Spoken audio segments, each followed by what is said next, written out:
Get ready. 5 seconds.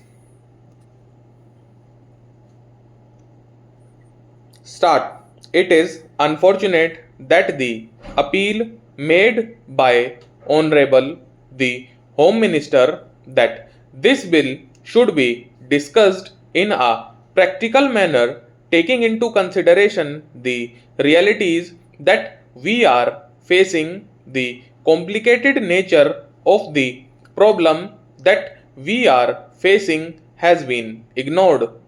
There have been attempts on the part of some of the speakers who spoke on this bill to take up a partisan attitude, an attitude based more on some of the principles that were held dear by them rather than in terms of the realities before us.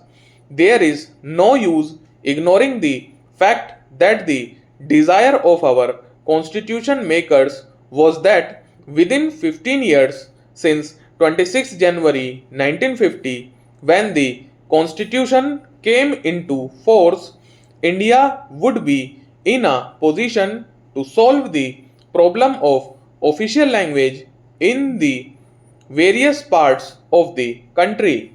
The various points of view that were expressed then in Parliament would be taken into account by the government and by the people, and serious attempts would be made to see that some solution could be found.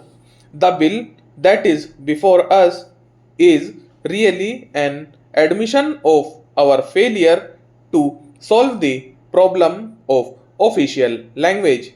It is true that this bill does give a new life to English as the official language, and that too for an indefinite period. Why had we to do this when there was a general desire on the part of the constitution makers that on the 26th January 1965 Hindi shall be the official language? It was the wish of the constitution makers that on the 26th January 1965 Hindi should be the official language, and that wish of the constitution makers has not been fulfilled because of the fact that we are not able to make full use of the 15 years that were available to us in order to find out an acceptable solution to the problem of the official language. During these last 15 years, there has been a rapid progress of the regional languages, including Hindi, but Hindi has also developed more as a regional language than as a language which has spread throughout the length and breadth of the country, and which has been made more acceptable during that period.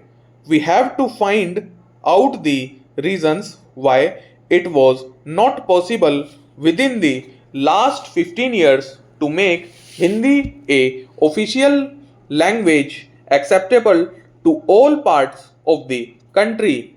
Where exactly have we failed?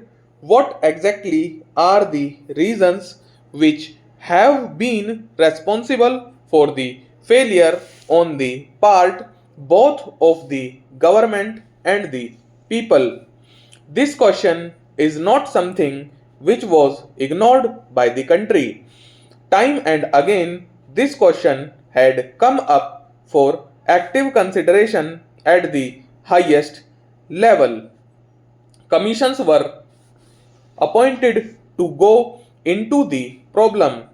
A parliamentary committee was appointed to go into this problem, and in the innumerable discussions, seminars, meetings and discussions, this question had come before the country.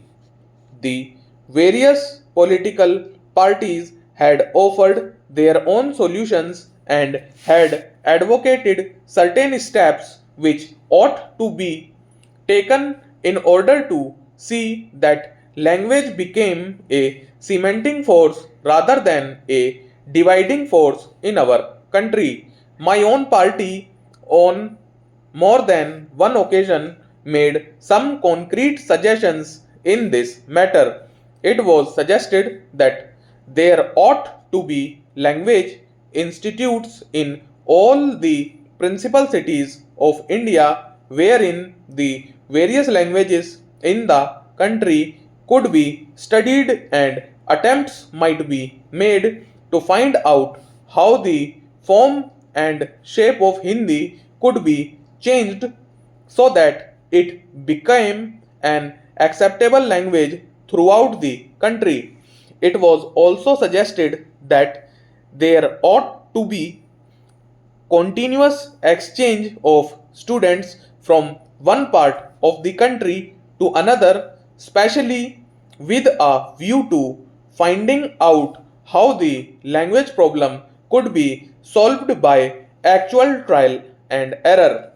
It was suggested by us long ago that in the various universities in the country, more than one Indian language should be taught so that again a cementing force could be built up and ultimately we may be in a position to find out how Hindi could be made a language acceptable throughout the length and breadth of the country.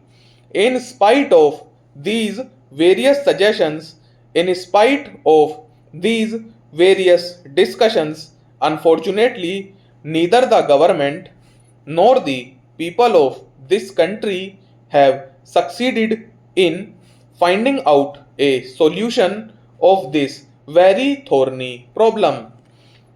As long as we have not been able to find out a solution of this problem, it would be unwise to impose any language as an official language throughout the length and breadth of the country. It is not just a question of political arithmetic that there are other considerations involved. The 42% of Hindi speaking people are living in compact and composite areas while Hindi is not well known by the rest. If Hindi is suddenly made the sole official language, there would be certain difficulties regarding the transaction of official businesses.